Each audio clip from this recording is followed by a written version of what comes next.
বন্ধুরা, no trade is also a trade, অর্থাৎ trade না নেওয়াটাও কিন্তু একটি ট্রেড।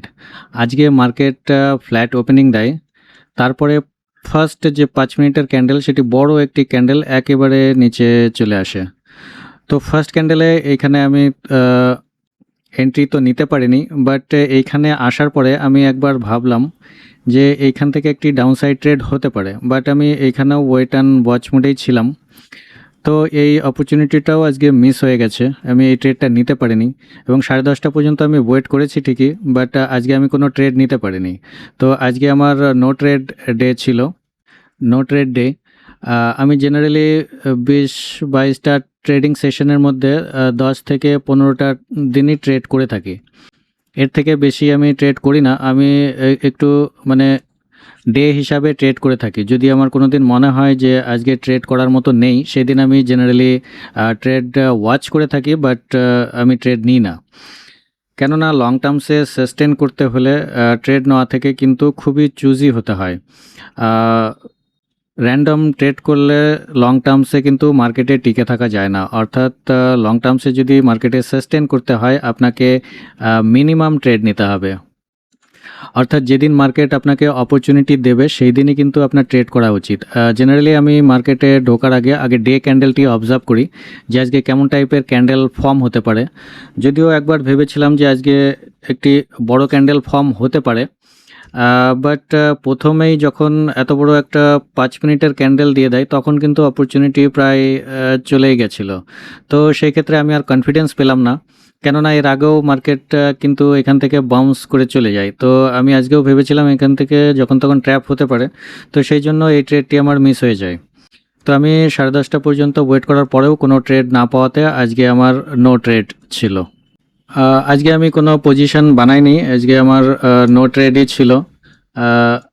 তো কোনো ব্যাপার না বন্ধুরা, এরকম দিনও আসে যেদিন ট্রেড নেওয়া যায় না বা ট্রেড নেওয়া থেকে একটু দূরে থাকাই ভালো। আলটিমেটলি আমি আজকের দিনের জন্যও খুশি যে আমি কোনো ট্রেড নিইনি। ডিসিশন আমি অ্যাটলিস্ট ডিসিপ্লিন মেনটেন করেছি। অপরচুনিটি ডেইলি দেয় মার্কেট, কিন্তু সব অপরচুনিটি কিন্তু আমার জন্য নয়।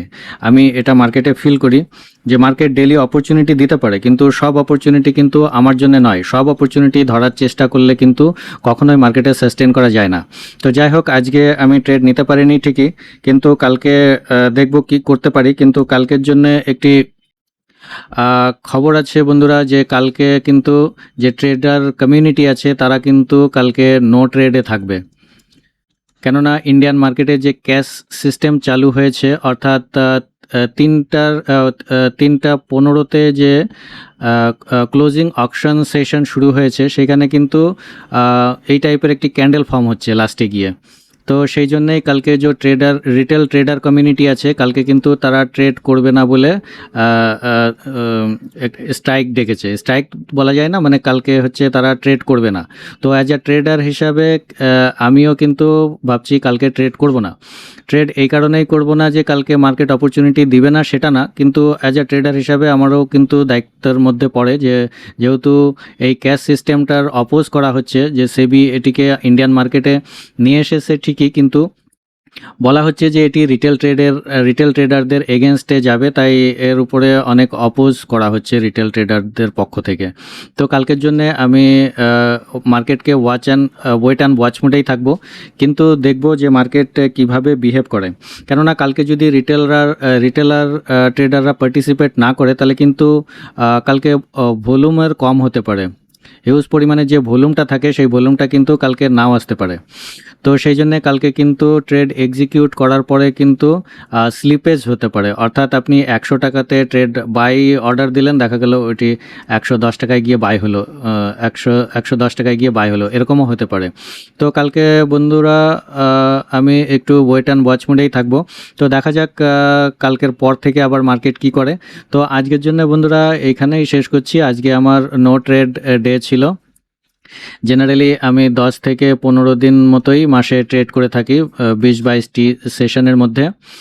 আর কেননা দিনটাকে আগে সিলেক্ট করে নিতে হয়। আমি প্রথম যখন ট্রেডিং শুরু করি তখন কিন্তু ডেইলি বেসিসে ট্রেড করতাম।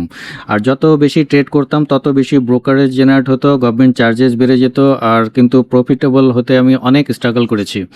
তো এইসব অভিজ্ঞতা থেকে শিখেছি যে মাসে 10 থেকে 15 দিন ট্রেড করাটাই বেটার। বরং যত কম ট্রেড করা যায় ততই ভালো। কেননা মার্কেটে যেদিন অপরচুনিটি দেয় সেদিনই কিন্তু মার্কেটে ঢোকা ভালো। যেদিন অপরচুনিটি দেওয়ার মতো নেই সেদিন জোর জবরদস্তি করলে কিন্তু মার্কেট খুব ভালো মতো পানিশ করে। তো বন্ধুরা, আজকের জন্য আমি এটুকুই এখানেই শেষ করব। তো আবার দেখা হবে কালকের ভিডিওতে। Till then, stay calm, stay focused, and always manage your risk. This is Price Paradox. Thank you.